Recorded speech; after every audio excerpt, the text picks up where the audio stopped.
I haven't listened to anything you've said in the last 20 seconds. Damn it, Trevor. Oh, God, I hate you so much. Well, it's you. We can cross off the reading. I watch almost everything, and the majority of it is terrible. What is this podcast about? My recorder keeps turning off. Damn it, Trevor.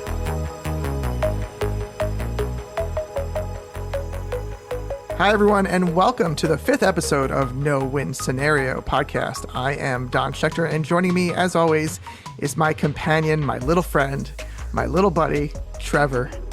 Trevor, it's always wonderful to see you and hear your voice on this rainy Friday day here in Boston. I'll have to bleep that town out so no one knows anywhere where you are. Mm-hmm. How are you doing?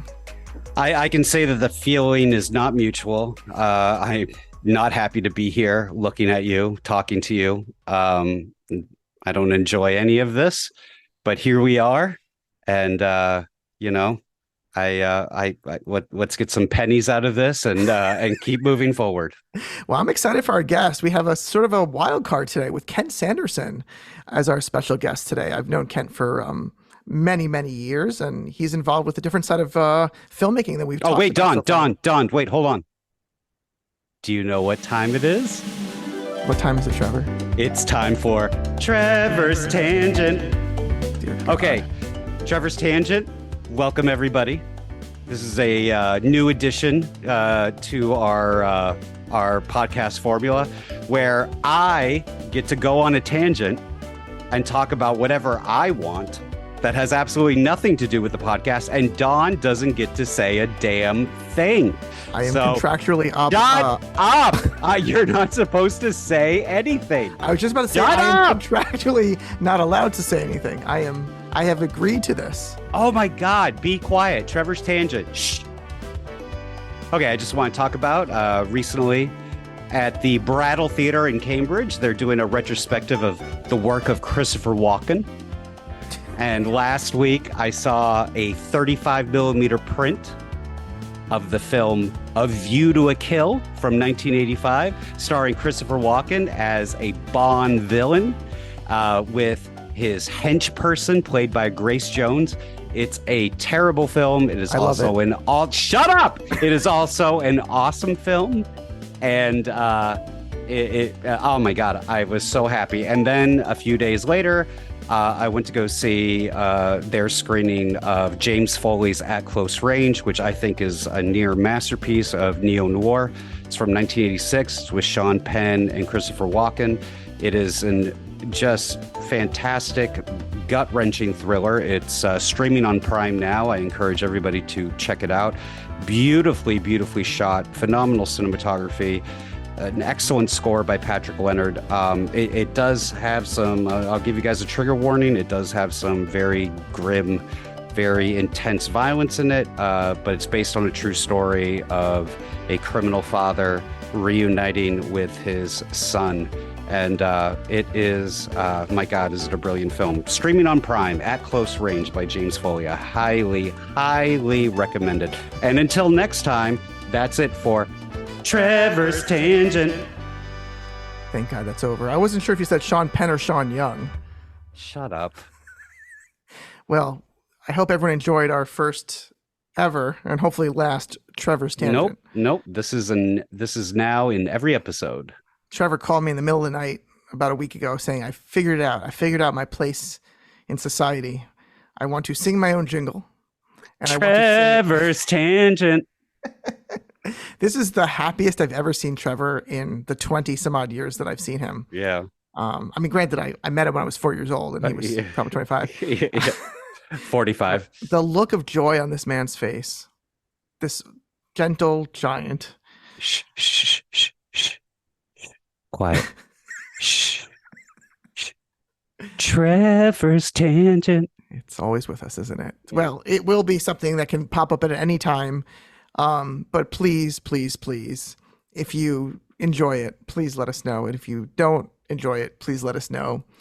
Well, I'm really looking forward to this interview with Kent, only because I'm apparently the only one who's being a professional here and talking about who our upcoming guest is. There was a tangent when I was trying to tee him up, sir. So Don give the audience a little background on Kent, and then let's go into it. Well, I'm just gonna not ruin too much. All I'm gonna say is Kent, he's involved with producing, distributing, purchasing films for Bleecker Street. They have a whole range of movies that they've been putting out there to the world for a while, and I just stay tuned and see what this has to do with science fiction and with Taylor Swift. Stay tuned. I am Kent Sanderson. I am the president of Acquisitions and Ancillary Distribution at the indie film studio Bleecker Street. My job encompasses overseeing all of our productions as well as any films we acquire finished. And I also oversee all revenue streams outside of the initial theatrical release. So that includes streaming, VOD, exciting things like airlines and army bases, sort of everything in that universe. I've been with the company since inception. It launched in 2014, so we will be celebrating our 10th anniversary next year. Well, congratulations on that. But Kent, what the hell are you doing on a sci-fi podcast? Well, one is I was asked by my very old friend Don to join said Sci-Fi podcast. It also so happens we are releasing at least 2 sci-fi films next year. We have only released one in the past, which was Save Yourselves, which was a lovely film we picked up at Sundance and then tried to find a way to release it in COVID. But no, we are definitely moving more into the genre space. Not for lack of trying before, it just the right opportunity just never really presented itself. So the first true sci-fi movie we'll be releasing will be in January. It's a film called ISS, and it's a thriller set on the International Space Station. So you have 3 Americans, 3 Russians living in peace up there when a nuclear war between U.S. and Russia breaks out, and each crew is told to take the station by any means necessary. It's good movie. Nice. I think I've heard of that. Who directed that?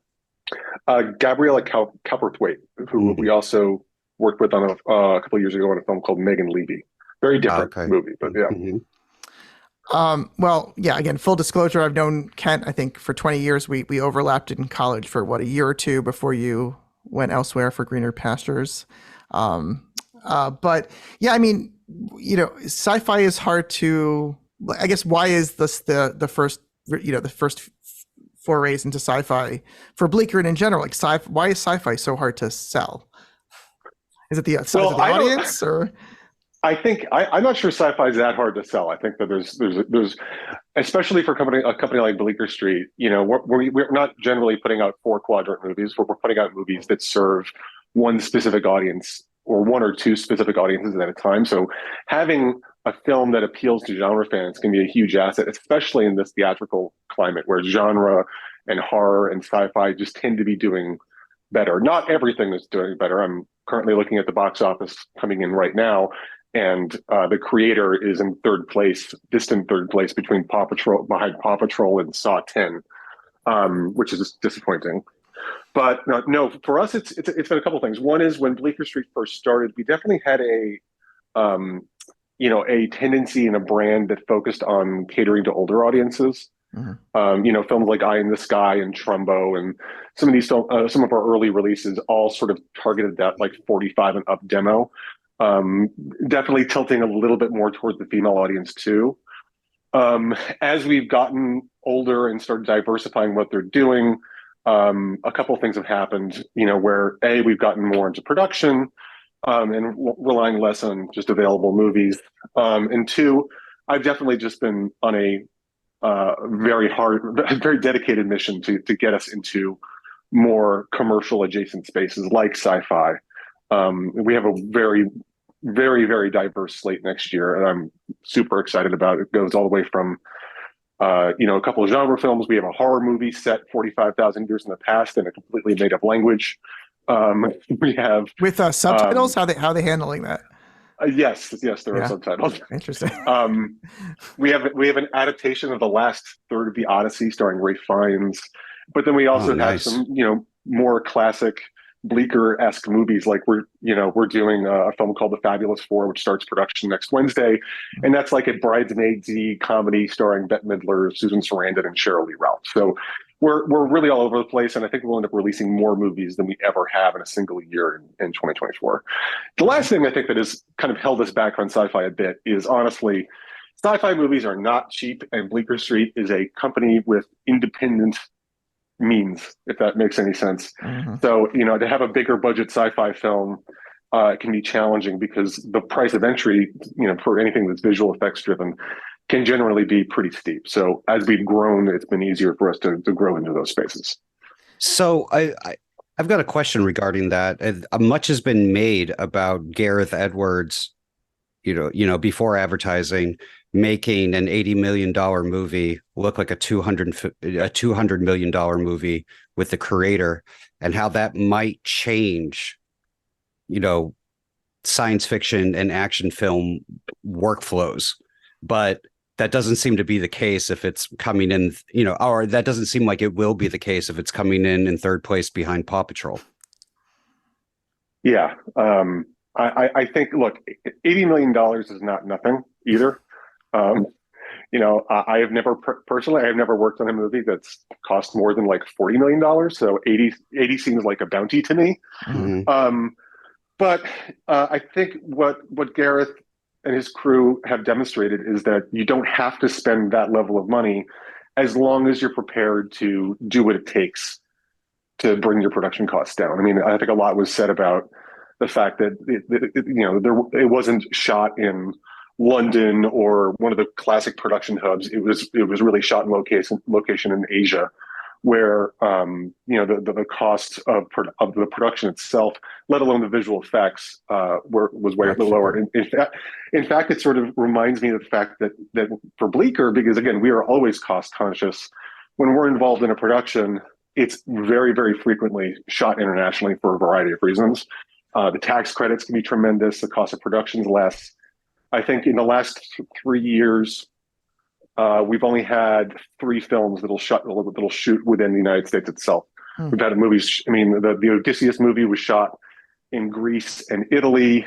We've had actually a bunch of movies shooting in Italy. We've, even the Golden My Year film, Golda, which we just released with Helen Mirren, that was shot almost entirely in London.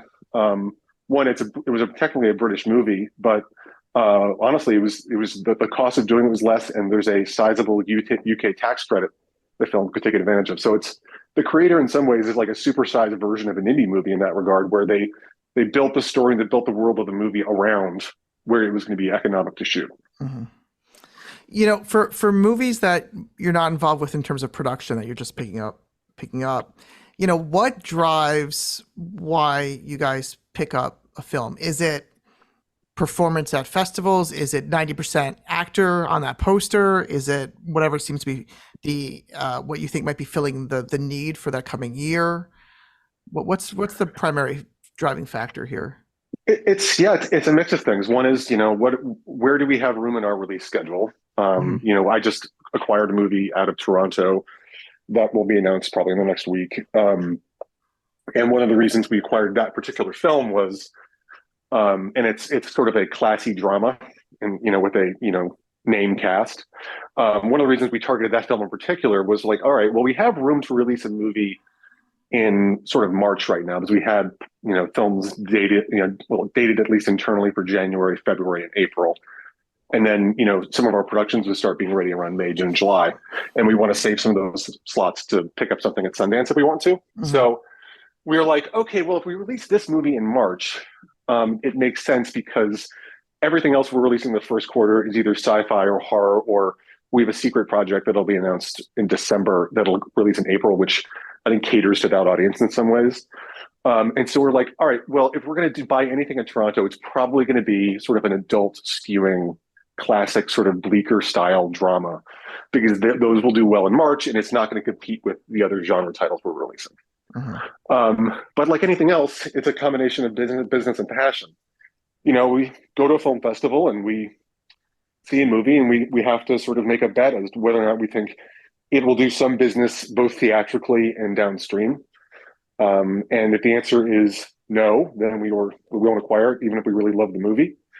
And then and then we have to run a financial model. And there's a complicated Excel formulas to basically